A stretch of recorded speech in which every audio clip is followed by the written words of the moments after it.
ভোটের রেজাল্ট সরাসরি আপনার মোবাইলে বা কম্পিউটারে একদম ইলেকশন কমিশনের একদম ওয়েবসাইট থেকে আপনারা সরাসরি পেয়ে যাবেন।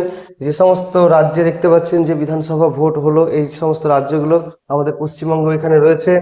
এই সমস্ত রাজ্যের একদম বিধানসভা ভোটের যে রেজাল্ট সেটা সরাসরি পেয়ে যাবেন।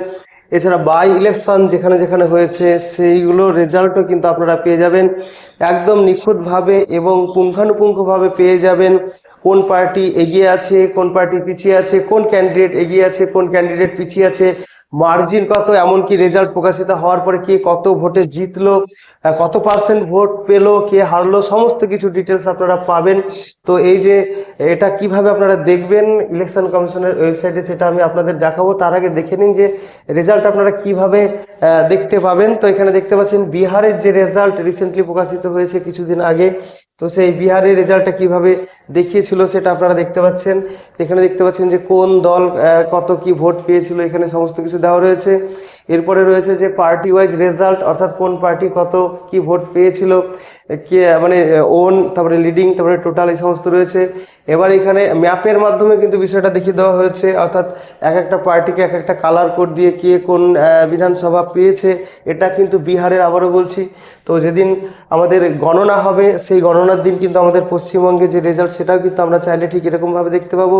এছাড়াও আরও বিস্তারিতভাবে আমরা এখানে এইরকমভাবে চার্টের মাধ্যমে বা এরকম এই যে এরকমভাবে যে গ্রাফিক্স রয়েছে এরকমভাবে কিন্তু আমরা রেজাল্টটা পুরো দেখতে পাবো, পার্সেন্টেজ দেখতে পাবো, কোন দল কিভাবে পেয়েছে সমস্ত কিছু আমরা দেখতে পাবো। এছাড়াও আরও বিস্তারিতভাবে যদি আমরা দেখতে চাই, অর্থাৎ কোন পার্টি বা কোন দল বা কোন ক্যান্ডিডেট, তার জন্য আমাদের আরও ডিটেলসে আমরা পেয়ে যাব। সেটা হচ্ছে এই যে কনস্টিটিউয়েন্সি ওয়াইজ রেজাল্ট। এই যে এখানে গিয়ে আমরা কনস্টিটিউয়েন্সি বা বিধানসভা সিলেক্ট করে নেব আমরা কোন বিধানসভা রেজাল্ট দেখতে চাই। তো এটা কিন্তু বিহারের, আমি আবারও বলছি।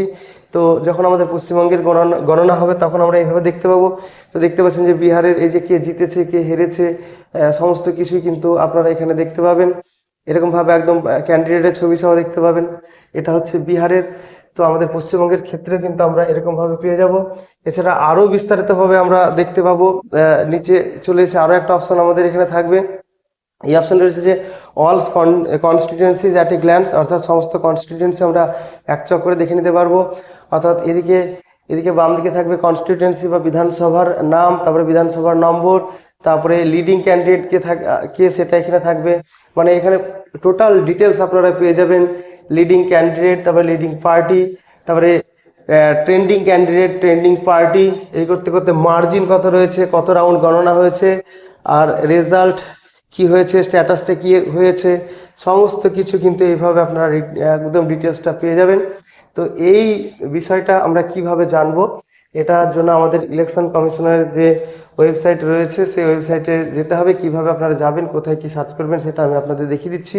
তো এর জন্য, এই রেজাল্ট দেখার জন্য আপনাদের যেটা করতে হবে, অর্থাৎ এই পেজে আসার জন্য এখানে এসে কিন্তু যেদিন আমাদের ভোট গণনা হবে দেখতে পাচ্ছেন যে 4ই মে 8টার সময়তে আমরা কিন্তু পেয়ে যাব। তখন যেহেতু এখানে অনেকগুলো রাজ্যের এবং অনেকগুলো বাই ইলেকশনও রয়েছে, তো এদের যেটা রেজাল্ট আমরা দেখতে চাই সেখানে টাচ করলেই কিন্তু আমরা এই ধরনের পেজে, যে পেজটা আপনারা দেখলেন এরকম ধরনের পেজে আমরা চলে আসবো। এবার ডিটেলসটা দেখতে পাবো। তার জন্য আমাদের যেটা করতে হবে সেটা হচ্ছে যে ইলেকশন কমিশনের ওয়েবসাইটে যেতে হবে। এর জন্য গুগলে যেতে হবে। গুগলে গিয়ে আমাদের সার্চ করতে হবে এইটা দেখতে পাচ্ছেন যে results.eci.gov.in, এটা আপনারা সার্চ করবেন গুগলে গিয়ে। গুগলে গিয়ে সার্চ করার পরে আপনারা এই পেজটা প্রথমে দেখতে পাবেন যে eci.gov.in, তারপরে এখানে দেখতে পাচ্ছেন যে রেজাল্টস eci.gov.in, তারপরে যে general election to assembly constituencies trends and results, এই যে সেকশনটা রয়েছে বা এই যে অপশনটা রয়েছে আপনাদের কিন্তু এই অপশনে টাচ করতে হবে। এই অপশনে টাচ করার পরে আপনারা এইখানে চলে আসবেন। এখানে এই রেজাল্টটা আপনারা ভোটের দিন যেদিন ভোট গণনা হবে সেদিন পাবেন। তারপরে যে রাজ্যের আপনারা দেখতে চাইছেন বা যেগুলো বাই ইলেকশন রয়েছে যেগুলো, তো যেটা রেজাল্ট জানতে চাইছেন তো সেখানে আপনারা টাচ করবেন। সেখানে টাচ করার পরে কিন্তু আপনারা এরকম হোম পেজে আসবেন। তো এখানে কিন্তু যেটা আপনারা দেখছেন আগে, এটা কিন্তু হচ্ছে বিহারের। এটা হচ্ছে বিহারের। যেহেতু পশ্চিমবঙ্গের বা অন্যান্য রাজ্যের গণনা এখনো হয়নি, মানে যেদিন হবে তার সেই দিন বা তারপর থেকে আপনারা এরকমভাবে পেয়ে যাবেন। এটা বিহারের আপনারা দেখতে পাচ্ছেন। তো এরকমভাবে কিন্তু আপনারা একদম ডিটেলস সমস্ত পুঙ্খানুপুঙ্খ ডিটেলস পেয়ে যাবেন। এর জন্য আপনাদের যেতে হবে না, কোনো চ্যানেলে যাওয়ার দরকার নেই, কোনো জায়গায় যাওয়ার দরকার নেই। আপনারা নিজের মোবাইল একদম সরাসরি ইলেকশন কমিশনের ওয়েবসাইট থেকে পেয়ে যাবেন। এটা কিভাবে পাবেন? এটা যখনই কাউন্টিং হবে, কাউন্টিং হওয়ার পরে রিটার্নিং অফিসাররা যখনই অনলাইনে সেটা আপডেট দিবে, সরাসরি সেই রেজাল্ট আপনারা পেয়ে যাবেন। আর এই রেজাল্ট পাওয়ার পরে যে ফাইনাল যে রেজাল্ট, একদম বুথ ওয়াইজ রেজাল্ট, সেটাও কিন্তু আপনারা পেয়ে যাবেন। তার জন্য ফর্ম 20 যেটা বলে, সেটা রেজাল্ট পাবলিশড হওয়ার পরেই কিন্তু ফাইনাল রেজাল্টটা পাওয়া যাবে। তো সেটা কিভাবে পাওয়া যাবে সেটা কিন্তু আমি আপনাদের দেখিয়ে দেবো। আগে এই রেজাল্টটা প্রকাশিত হোক, তারপরে। তো এখানে দেখুন বলে দিয়েছেন যে ECI is displaying the information as being filled in the system by the returning officer from their respective counting centre. অর্থাৎ কাউন্টিং সেন্টার থেকে রিটার্নিং অফিসাররা যেমন যেমন ডিটেলস আপলোড করবে তেমন তেমন এখানে ডিসপ্লে করা হবে। তারপরে কি বলছে যে the final data for each AC বা পিসি, অর্থাৎ প্রত্যেকটা অ্যাসেম্বলি কনস্টিটিউয়েন্সি বা পার্লামেন্টারি কনস্টিটিউয়েন্সি যে ফাইনাল রেজাল্ট, সেটা কি হবে? Will be shared in form 20। এরপর যখন গণনা শেষ হবে, তারপরে ফর্ম 20 ডাউনলোড করে আপনারা আরও নিখুঁতভাবে, একদম পুঙ্খানুপুঙ্খভাবে এবং ফাইনাল রেজাল্ট কিন্তু পেয়ে যাবেন। সেটা কিভাবে ডাউনলোড করতে হবে সেটা কিন্তু আমি পরবর্তী ভিডিওতে দেখিয়ে দেবো।